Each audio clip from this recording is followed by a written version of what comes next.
Pack your bags, head out west, young man. There's a gold rush on.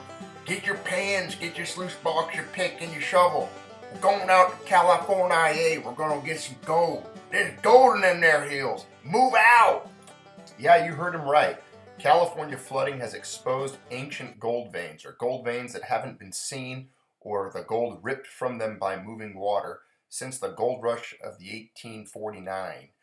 This is a new gold rush. Floods shaking loose California gold deposits, setting forth a flurry of amateur prospectors and people scrambling the rocks in the old riverbeds, searching for placer gold washed out of the Sierra Nevada mountains.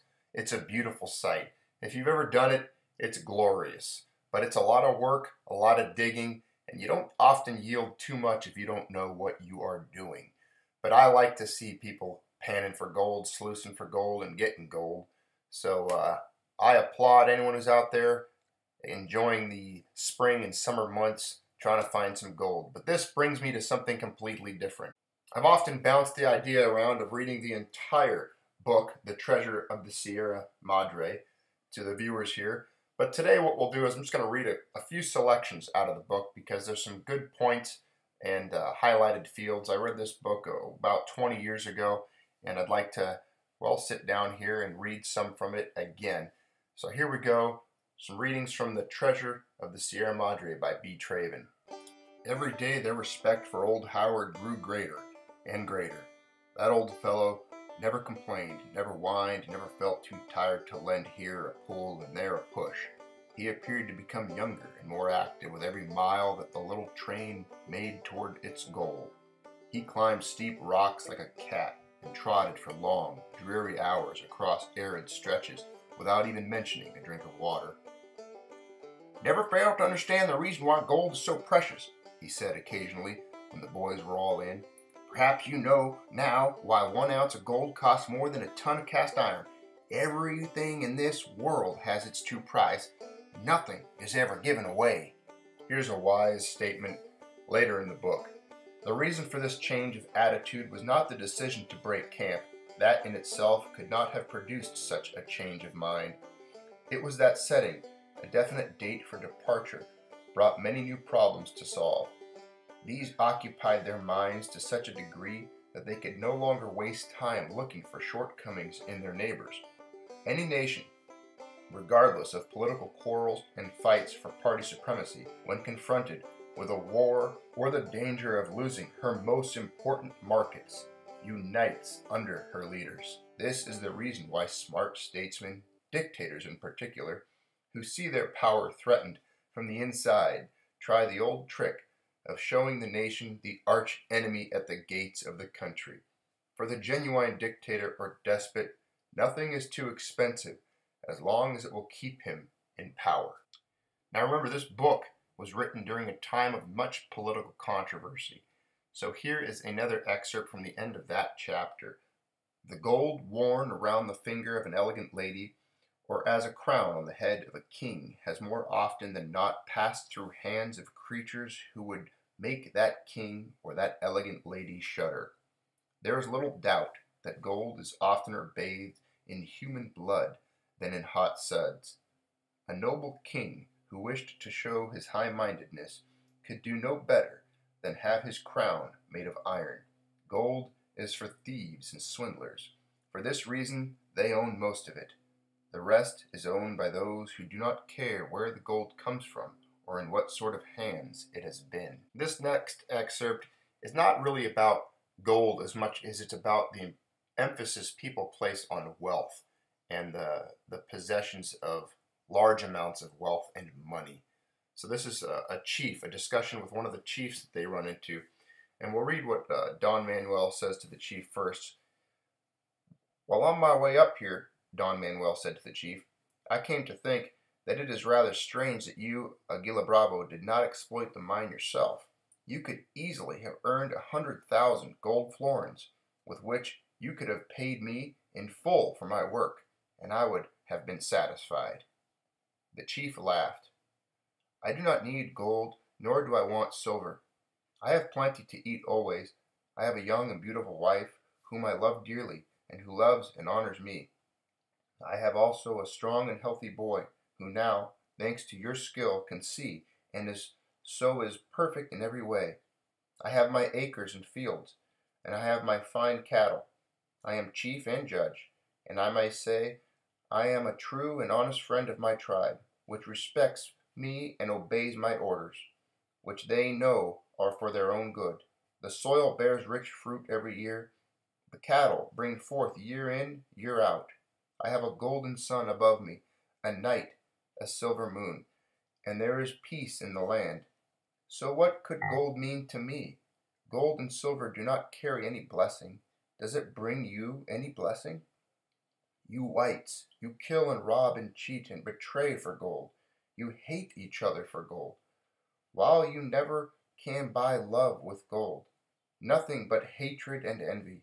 You whites spoil the beauty of life for the possession of gold.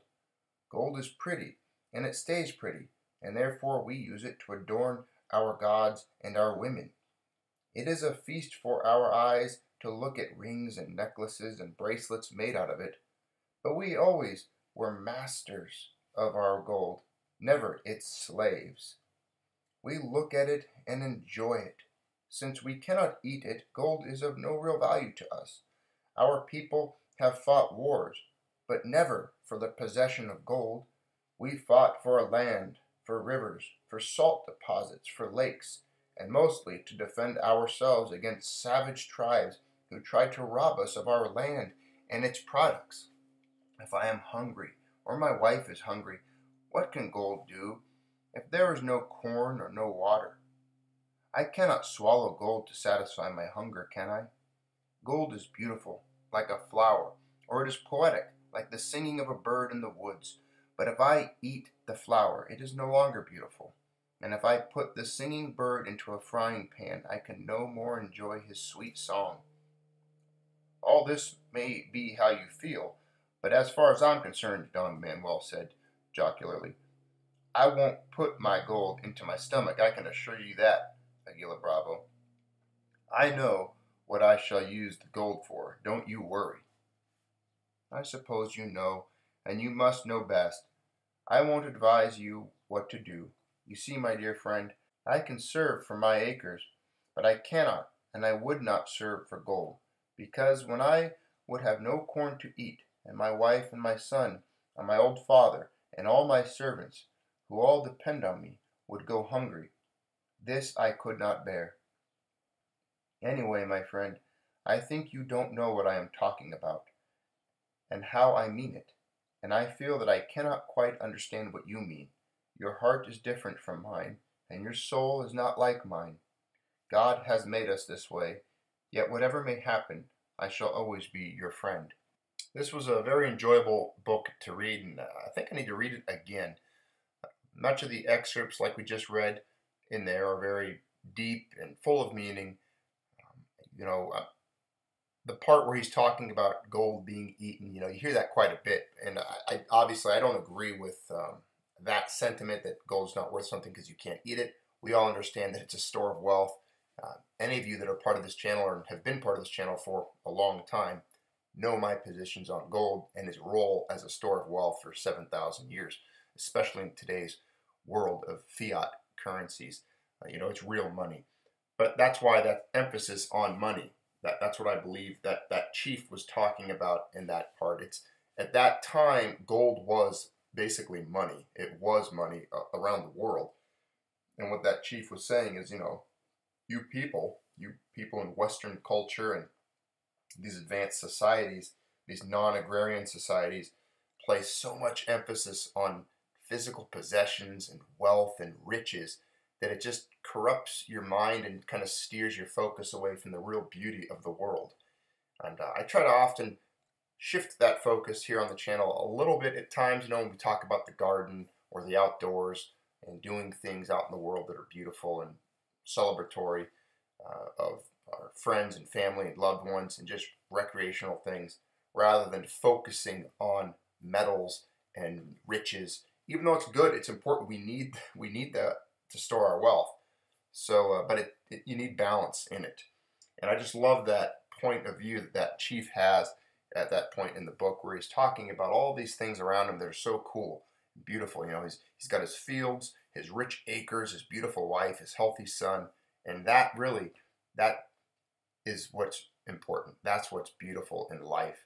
So look around you, look at your rich fields, your acres, whatever you've got that's beautiful, that's not metallic, and you know, embrace that and enjoy that.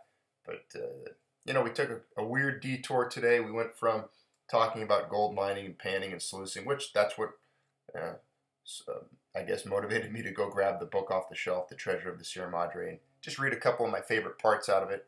And I hope you guys enjoyed it. Take care today and focus on some beautiful things around you. Go look at your garden, go look at some nature scenes, or embrace your loved ones. It's always a good thing. All right, have a good day. Thanks for being part here of the Junius Maltby channel, joining the discussion. And if you get a chance, pick up a copy of The Treasure of the Sierra Madre by B. Traven and enjoy it. Let me know what you think.